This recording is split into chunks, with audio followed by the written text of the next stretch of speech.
Amigos, buenas tardes. Aquí estamos en su programa Análisis a la Luz del Derecho. Dentro de este Magis con la comunidad, aquí estamos para acompañarles, como es costumbre, cada miércoles en esta radioestación Magis 98.3 FM, en vivo también a través de magisfm.ipl.edu.do y también en vivo a través del Facebook que tenemos como Magis FM. Ya hoy miércoles 2 de octubre de 2024 y bueno, como siempre este contenido edificante e interesante en este análisis a la luz del derecho y saludamos inmediato al doctor Miguel Rick, que es nuestro anfitrión en el espacio. Buenas tardes, hermano Vallejo. Buenas tardes a todos los radioescuchas y aquellos que nos siguen a través de las redes sociales y de la página web que tú acabas de mencionar. El día de hoy, en nuestra intervención, en nuestra entrega de hoy, estaremos abordando un tema muy interesante que ayudará a todos los escuchas a comprender cuáles funciones y actuaciones les corresponden o realizan dos segmentos interesantes de nuestro aspecto jurídico y judicial. Nos referimos al principio de separación de funciones. Hay un adagio popular muy interesante que dice juntos pero no revueltos. Y este adagio se aplica aquí en el mejor de los contextos. Y es que viene a identificar cuáles son las funciones que realiza el Ministerio Público, que llámese función de investigación y función de persecución de los delitos, separado, y cuáles son las funciones que realizan entonces los jueces o el tribunal. Dentro de la población muchas veces se confunde cuáles son los límites de uno, cuáles son los actos del otro, y el día de hoy tenemos la intención de esclarecer un poco de esa idea que tiene la población. En ese contexto es donde entra en función desde el punto de vista legal lo que es el principio de separación de funciones. Cada quien tiene un rol, cada quien cumple un papel dentro del sistema, dentro del proceso, en los tribunales, en la zona de donde se administra justicia, pero también fuera de esos lugares hay otro organismo que inicia sus procesos fuera de los salones de los tribunales. En este sentido, el Código Procesal Penal en su artículo 22 fundamenta que las funciones de investigación y persecución, las que realiza el Ministerio Público, están separadas de las funciones jurisdiccionales. Estas funciones jurisdiccionales, el legislador se refiere a las funciones de los jueces y de los tribunales. Aquí hallamos uno de los principios, uno de los fundamentos legales básicos que ha de establecer: tú vas a hacer tu trabajo de aquí para allá y el otro va a intervenir de aquí para allá. En ese sentido, y subiendo a la normativa sustancial de nosotros, de nuestra identidad, refiriéndome a la Constitución, en su artículo 179 le atribuye al Ministerio Público algunas funciones, pero sale a relevancia lo que dice aquí la Constitución, que el Ministerio Público dirige la investigación penal y ejerce la acción pública, que en algunas de nuestras intervenciones hemos hablado sobre la acción pública, la acción privada, la acción pública a instancia privada en programas anteriores, que la ejerce el Ministerio Público. Es aquí, en la Constitución, en la Ley Suprema, de la cual emana esta instrucción. El Ministerio Público es quien dirige la investigación y ejerce la acción penal. Dejándonos continuar en ese mismo contexto, en el ordenamiento jurídico que dirige la función del Ministerio Público, me refiero a la Ley 133/11, que es su ley orgánica, en su artículo primero o artículo 1, reitera lo que ha establecido la Constitución. El Ministerio Público dirige la investigación penal, realiza o ejerce la acción pública. Y a partir de este texto ya en esta ley han de construirse algunos lineamientos procesales internos de ello y ha de establecer atribuciones y funciones en cuanto a la definición del rol y de su papel dentro del proceso penal y dentro del sistema de justicia que rige nuestro país. Pero ahí mismo es interesante resaltar que dentro de esa misma ley, en el artículo 17, hay otro artículo que viene a ayudar, a reforzar, a fundamentar esta independencia que tiene este órgano, que también lo hemos conocido como el órgano persecutor, y es el principio de independencia. Viene a terminar de consolidar y establece que el Ministerio Público desarrollará sus funciones con independencia funcional de los demás órganos del Estado. Aunque el Ministerio Público forma parte del Estado, pero su función él la va a realizar independientemente de todos. Nadie estará vinculado a ellos. Ellos dirigirán sus propias acciones por ellos mismos. Ellos no dependerán de nadie, no recibirán injerencia de nadie, sino que ellos en su labor han de actuar de manera independiente. Dice también este principio que el Ministerio Público no podrá ser impelido, coartado u obstaculizado en sus funciones por ningún tipo de autoridad. O sea que ellos en el desempeño de su labor no pueden recibir ni van a aceptar que ningún otro órgano del Estado le bloquee, le impida que ellos realicen su trabajo. Esto es un fundamento interesantísimo para que ellos puedan desarrollar su trabajo. Pero es también este principio que establece un límite, y los límites lo frena cuando establece, con excepción del juez, en el ámbito exclusivo de su competencia. Aquí establece que, como sabemos que hay jueces que actúan a distinta instancia, no estoy diciendo distintas clases de tribunales, sino distintas instancias, distintos niveles, entran en función en distintas etapas del proceso.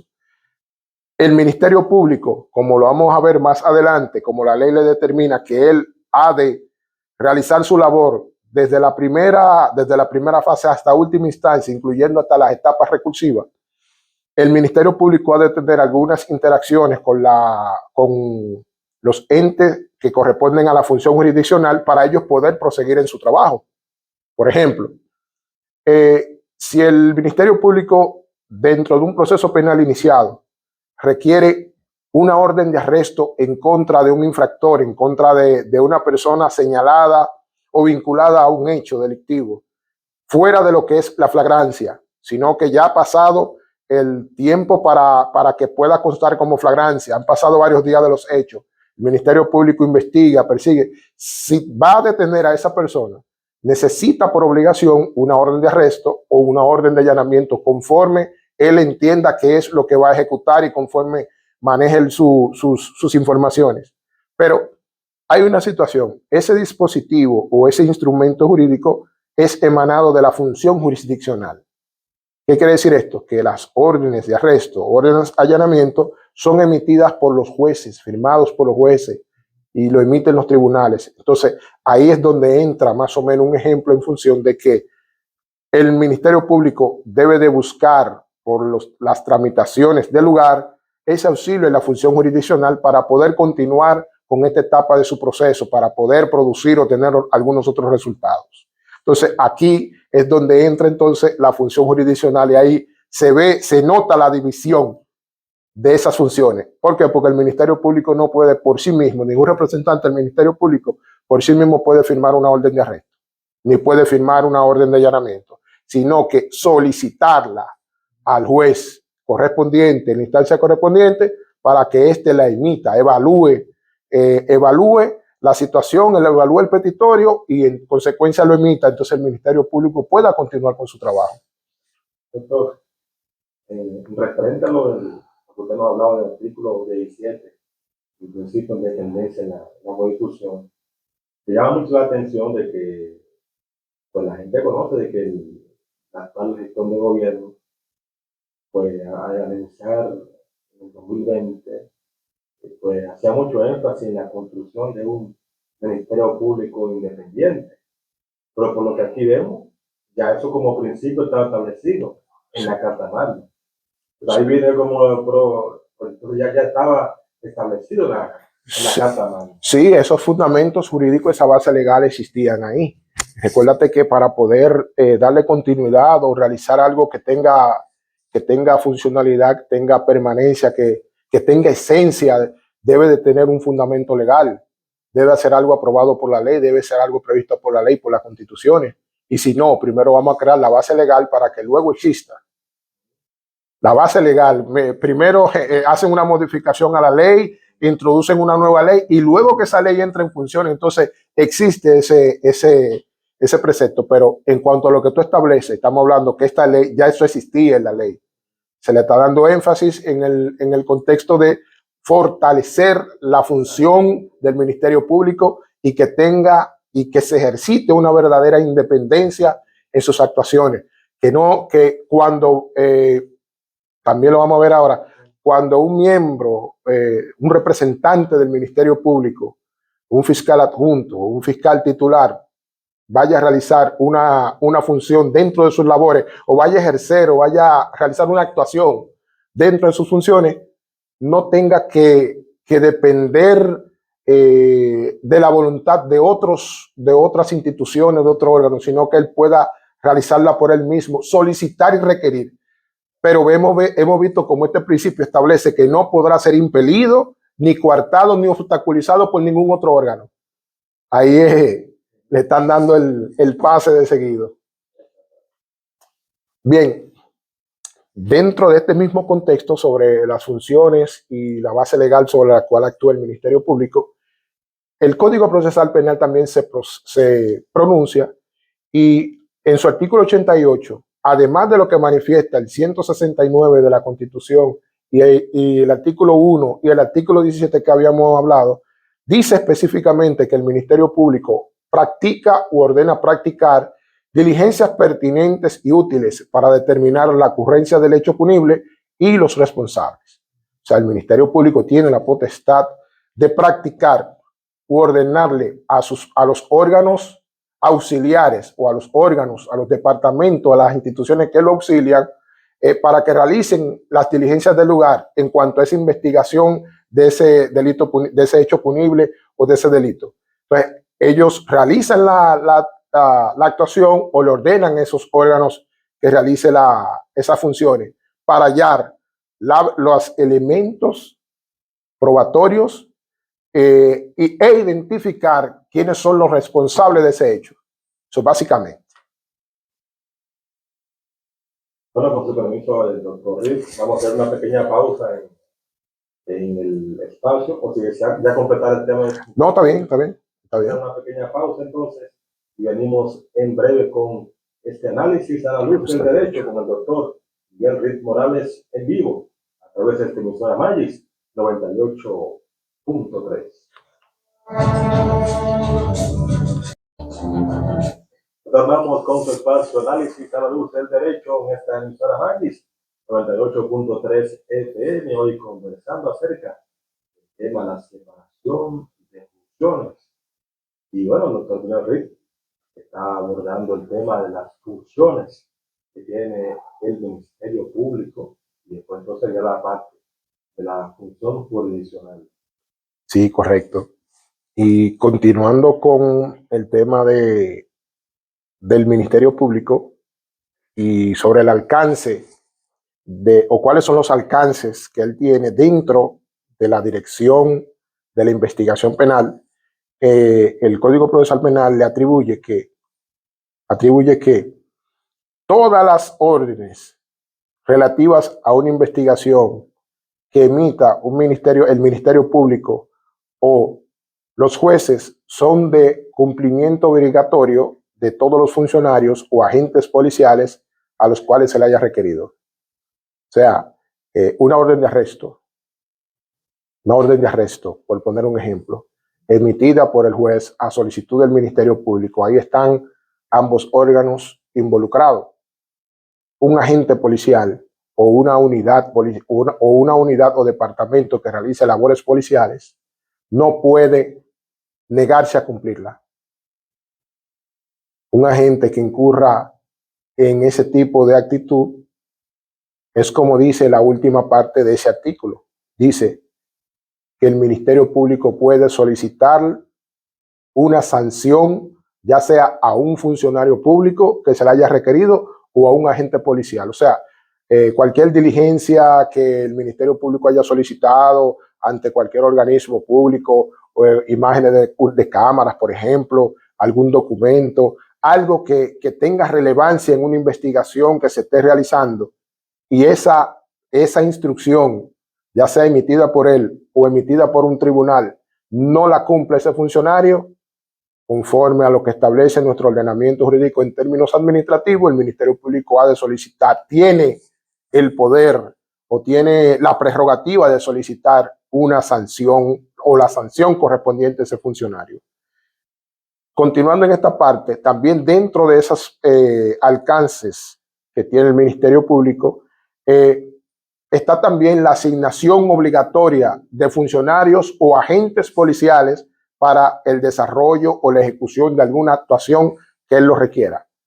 Por ejemplo, esto se ve mucho en esos allanamientos que realizan de esos casos sonoros donde requiere que esas propiedades inmobiliarias o mobiliarias queden bajo la custodia momentánea o preliminar de algún agente. Ellos tienen la potestad de solicitar a través de la tramitación correspondiente una asignación de esa seguridad para darle custodia a esos bienes y protección a esos bienes. Ellos pueden hacerlo. También tienen la potestad de que cuando en medio de una investigación un funcionario o un agente policial o un agente militar que haya sido requerido, puesto o esté siendo utilizado dentro de la investigación en una función X o tal, si ese funcionario o agente tiene algún comportamiento negligente o no sea eficiente para lo que el Ministerio Público puede separarlo de esa labor y enviarlo nuevamente a su cuartel o a su lugar de donde pertenece. El Ministerio Público, en relación a la unidad y jerarquía, dice que el Ministerio Público es único e indivisible. O sea, porque haya un representante del Ministerio Público de X provincia, no quiere decir que no sea un ministerio, no quiere decir que no sea un procurador fiscal adjunto o que tenga menos importancia que otro. Existe lo que es las competencias jurisdiccionales y esas competencias jurisdiccionales, pero hay un fundamento en el artículo 89 del Código Procesal Penal que establece que el Ministerio Público es único e indivisible.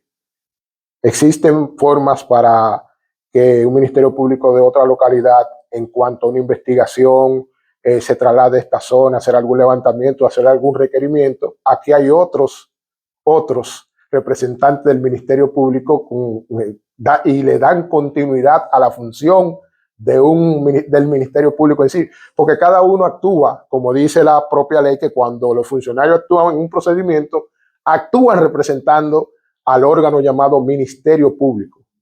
No actúan por ellos mismos, sino que actúan representando al Ministerio Público. Es por eso que esta máxima o este fundamento establece que el Ministerio Público es único e indivisible.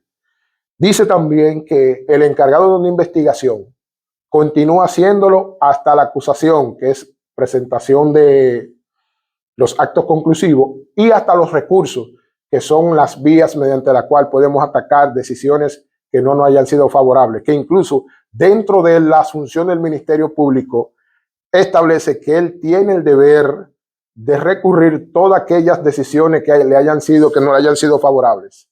Eso es un tema ya de otro programa, pero quise entrarlo aquí. Dice también que el Ministerio Público, o sea, un representante del Ministerio Público puede extender sus actos y diligencias a todo el territorio nacional, por sí mismo o por vía de sus organismos internos. Si un representante del Ministerio Público está en una investigación de aquí, que involucra esta zona aquí, y necesita extenderse, por ejemplo, por mencionar, extenderse a Boca Chica, ellos pueden hacerlo en continuidad con esa investigación. ¿Por qué? Porque allá hay otros ministerios públicos que le pueden asistir, que lo pueden darle continuidad al tema de trabajar con las reglas sobre las jurisdicciones y ese tipo de situaciones. Ha llegado el tema de hablar de que no solo dentro de la función de persecución, de investigación, hablamos el tema del Ministerio Público, que es el órgano encargado de dirigir la investigación penal. Ahora estamos hablando de los órganos que se encargan de la persecución, que auxilian al Ministerio Público en la persecución en cuanto a esa investigación de esos hechos. Y se refiere el artículo 91 a la Policía Nacional, e involucramos por experiencia a todas las agencias que realicen labores policiales que persigan de una manera u otra el crimen y hagan el uso del principio del debido proceso, principio de legalidad, para que esos crímenes, para que los autores de esos crímenes paguen. Tiene que ser por vía del Ministerio Público, que lo sometan y que cumplan con todas esas prerrogativas. Entonces, ahí en este artículo involucra a la Policía Nacional y todos los demás organismos que de una forma u otra persiguen el crimen. ¿Qué dicen aquí este artículo? Dice que esos organismos tienen el deber de investigar los hechos punibles de acción pública. Habíamos hablado que también el Ministerio Público puede iniciar una investigación a partir de lo que se da a la noticia criminis o la noticia del crimen o aquellas voces voladas. Allí mataron uno, allí robaron, allí hubo un atraco. Desde que la policía es rumor público. Desde que se da eso, la Policía Nacional puede iniciar la investigación, se trasladan a los lugares, le hacen los levantamientos de informaciones primarios y, pues, lógicamente, comunican al Ministerio Público de la situación y ya se forma una comisión conjunta para darle seguimiento a esos hechos. Dice también que la Policía Nacional tiene el deber de impedir que se lleven a cabo los crímenes o los delitos. Dentro de la organización de la Policía Nacional hay varias unidades hay una que vemos continuamente, que es la uniformada, que su deber es prevenir el crimen, por eso se llama Policía Preventiva, la Dirección de Policía Preventiva, y es dándole cumplimiento a esta parte del Código Procesal Penal, o dándole cumplimiento a esta parte de la normativa penal. Este es el fundamento de esa función. La Policía Preventiva tiene la labor de impedir que se lleven a cabo a través de la política criminal, de la patrulla y del patrullaje continuo, que según con el tiempo ha de establecer que es un método preventivo. La presencia de la policía en la calle trata de impedir que se formulen o se ejecuten planes criminales que se hayan formado por ahí. También tiene la función de reunir elementos de prueba útiles para determinar sus verdades sobre la ocurrencia del hecho. Esa es una de las funciones principales de la policía. Es por eso que cuando se ejecuta una actuación, la policía, cuando concluye, pasa el expediente al fiscal, quien va a evaluar, quien va a determinar, y cuando pasa el expediente debe pasarlo con los identificados en la actuación, adjuntamente con con los elementos probatorios que han levantado de la acción. En ese momento son evidencias, le llamamos elementos probatorios también, no pruebas todavía, porque debería pasar otra etapa para llamarse pruebas. También dice que ejercen las demás tareas que la ley orgánica de cada una de esas instituciones les asigne y que este Código Procesal Penal determine. Ya para las labores jurisdiccionales, hablamos que el artículo 149 del Código Procesal Penal, para fundamentar las labores de los jueces y de los tribunales, establece que la justicia se administra gratuitamente en nombre de la República Dominicana y por el Poder Judicial. Fundamenta que el Poder Judicial lo ejerce la Suprema Corte de Justicia y los demás tribunales. Ahí fundamenta de manera legal, o establece el fundamento legal de quién es quien va a administrar justicia, quién va a determinar si es culpable o no, si procede o no. El Poder Judicial. No, el Ministerio Público propone. Y en su primera etapa propone o solicita la imposición de una medida de coerción, que ya habíamos hablado de lo que es la medida de coerción. Y al final, quien está decidiendo es el tercero imparcial en ese litigio. Y dice, sí acepto esta pretensión o no, acepto la del otro. ese es el juez quien va a administrar justicia en ese momento. En ese sentido, el artículo 151 del Código Procesal Penal ha de establecer que en cuanto a los jueces o los integrantes del Poder Judicial son independientes, imparciales e inamovibles. ¿Qué quiere decir esto? Que las actuaciones de cada uno de los jueces son independientes, son a su criterio, no pueden ser influenciados, ni ordenados, ni por Ministerio Público, ni por otro. Por partido político, ni amigo. Nada, todo lo contrario. Existen una serie de impedimentos que han de establecer o bloquear ese tipo de situaciones y que obligarían a un juez a inhibirse, quiere decir a cesar sobre el conocimiento o administración de la justicia sobre ese caso y cederle esa función a otro que no tenga ningún tipo de vinculación con alguna de las partes que están en ese litigio. Esa es una prerrogativa del juez de decir él por él mismo, no, yo no puedo intervenir o no puedo administrar justicia en este proceso por tales motivos. Entonces vamos a ceder esto a un órgano del lugar para que ellos determinen qué juez puede venir a determinar aquí. Eso es una demostración de justicia, de coherencia y de balance de las situaciones. La ley establece ahí la forma de cómo inhibirse. En cuanto a la ley 821, que es la ley orgánica de la organización judicial y sus modificaciones, establece que en su artículo 10 los tribunales son independientes unos de otros respecto a cualquier autoridad. O sea, cada tribunal actúa de manera independiente uno del otro, aunque se encuentran dentro de los mismos complejos o aunque se encuentren dentro de los mismos circuitos, dentro de los mismos departamentos judiciales. Ahí, por ejemplo, aquí, nosotros estamos regidos por el departamento judicial o la corte, que tiene como sede San Cristóbal. Pero ese departamento judicial controla el departamento de Ocoa, departamento Baní, departamento San Cristóbal, y va a controlar el distritos judiciales, San Cristóbal, Baní, Azua, y va a controlar ahora el de Jaina cuando todo esté organizado.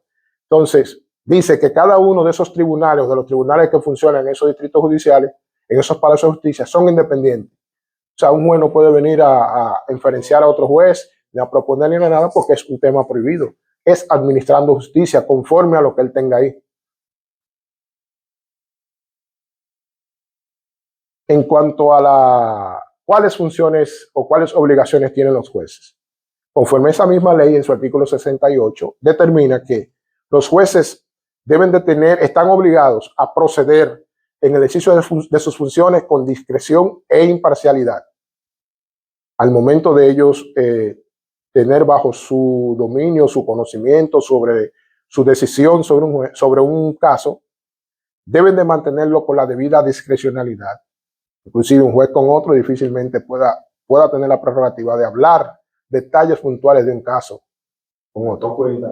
Es poco común ver a un juez en medio de comunicación hablando de un caso. No. ¿Qué le motivó a dar sentencia? No. Yo cuando estaba estudiando en la universidad, en grado y en el posgrado, me tocó, gracias a Dios, recibir instrucciones de muchos jueces que estaban en función activa. Y cuando nosotros, en el furor de los temas, de los debates de los temas, intentábamos tocar un tema de algún caso que se encontrara activo en cualquier tribunal, esa voz de stop y de pararse ahí mismo, de una vez salía de los jueces. No, alto ahí. Es un caso que se encuentra en los tribunales, aún no se ha decidido, y en mi condición de juez yo no puedo hablar ni participar en este debate. Este debate se acabó. Continuamos con otro tema. E inmediatamente cambiaba el tema. Es el nivel de involucramiento que tienen los jueces con su trabajo, y eso yo lo admiro y lo respeto todo el tiempo. Actúan con imparcialidad porque tampoco aceptan injerencia. Ahora, no podemos confundir que en los tribunales colegiados hay 3 jueces, y en cuanto a la decisión de ese tema, sí es permitido que ellos deliberen entre ellos sobre alguna cuestión o sobre el mismo fondo al final, porque es una prerrogativa que le sale a ese colegiado. Me refiero a que ellos particularmente, fuera de ahí de esa función, con otras personas o con otros jueces no pueden compartir detalles. Finalmente, en esa parte de ahí establece que deben, en procura de la instrucción de un proceso, deben de llegar al esclarecimiento pronto de los hechos y la situación y las circunstancias de cada caso. O sea, ellos están limitados por tiempo, por los plazos para que puedan decidir y llegar a la verdad o a la claridad de esos temas. Final, ya concluyendo, el Código Procesal Penal por completo ha de establecer las normas como ha de regir el proceso, ha de definir qué función van a tener cada parte o cada sujeto procesal involucrado en un proceso, como es el caso el caso del Ministerio Público, de los imputados, de las víctimas, de los querellantes, actor civil, de las reglas del proceso del juicio y de todo eso. Distribuye a cada quien qué van a hacer. Y básicamente el Código Procesal Penal le dice al juez cómo actuar. Bueno, excelente, señores. Es un tema bastante interesante, el de la separación de funciones, y esperamos que la audiencia pues, en esta tarde haya podido recrearse sobre esta parte y de estos principios fundamentales que no sé si desea ampliarlo un poco o dejarlo hasta ahí. Bien, para no dejarlo ahí en el aire, vamos. Yo he seleccionado varios dentro de los principios fundamentales que se pueden encontrar en el Código Procesal Penal, específicamente entre los artículos 1 al artículo 28. Encontré varios que son dirigidos específicamente a la función jurisdiccional, a la función del juez. Habla que, por ejemplo, el artículo 3, juicio previo, dice, nadie puede ser sancionado a una pena o una medida de seguridad sin un juicio previo. O sea, a nadie se le puede dictar una sanción, una condena, una pena, sin antes haberse celebrado un juicio por el hecho que él cometió, con todas las reglas y formalidades. Nadie tiene esa prerrogativa de dictar por escrito o de manera verbal, usted va a ser encerrado por 3 años, por 3 meses, usted va a firmar por 5 meses. No, tiene que primero celebrarse un juicio. Eso es este principio fundamental del juicio previo establece eso. Juez natural va unido a ese principio. Se encuentra en el artículo 4, dice que nadie puede ser juzgado, condenado o sometido por comisiones o tribunales especiales, sino por lo que la ley ha constituido. ¿Qué función tiene esto? Primero hablamos de un juicio previo. El juicio es toda la ceremonia, pero esa ceremonia ha de celebrarse en un lugar que debe constituirse para eso. Entonces, ¿qué dice? Nadie puede ser juzgado, o sea, ningún grupo de personas pueden establecer ellos un tribunal, ya yo soy el juez, yo soy el fiscal, yo soy electo, y establecer y de que juzgar o decidir por la suerte de una persona X. Ahí entre paréntesis le pongo que cuando en los sectores las personas agarran a personas que han reñido con la ley, que han cometido un crimen, y entre todos de que lo linchan, como vi un caso hace varios días que mataron a una persona a la comunidad porque lo agarraron robando eso, ese tribunal que formularon, entre comillas, ese tribunal que formularon donde dictaron la orden de muerte de esa persona es ilegal totalmente de arriba abajo, porque nada más, o sea, viéndolo desde el aspecto, digamos, toditos ellos se combinaron y alguien decidió o algunos decidieron y le dieron muerte. Entonces quiere decir que fue un tribunal. Bien, obligación de decidir es una de las funciones importantísimas que ha de establecer un principio fundamental de ahí del proceso penal que obliga a los jueces en cuanto a la cuestión que les sean planteada, tienen la obligación de decidir, no pueden abstenerse, no pueden dejar esto de que voy a decidir un día. La ley en algunos escenarios les permite a ellos un plazo, un tiempo para ellos emitir su decisión, pero no pueden negarse a decidir, tienen que decidir, o sea, no pueden dejar el caso volando en el aire, durmiendo. Y finalmente, motivación de las decisiones.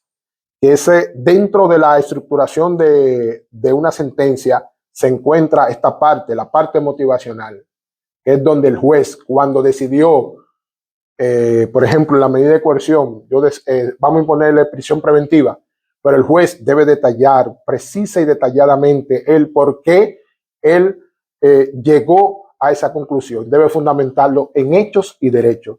Y así sucesivamente en cada una intervención jurisdiccional, el juez debe de fundamentar, inclusive hasta para la emisión de una orden de arresto o una orden de allanamiento, él en esa resolución debe de fundamentar el por qué él la solicitó.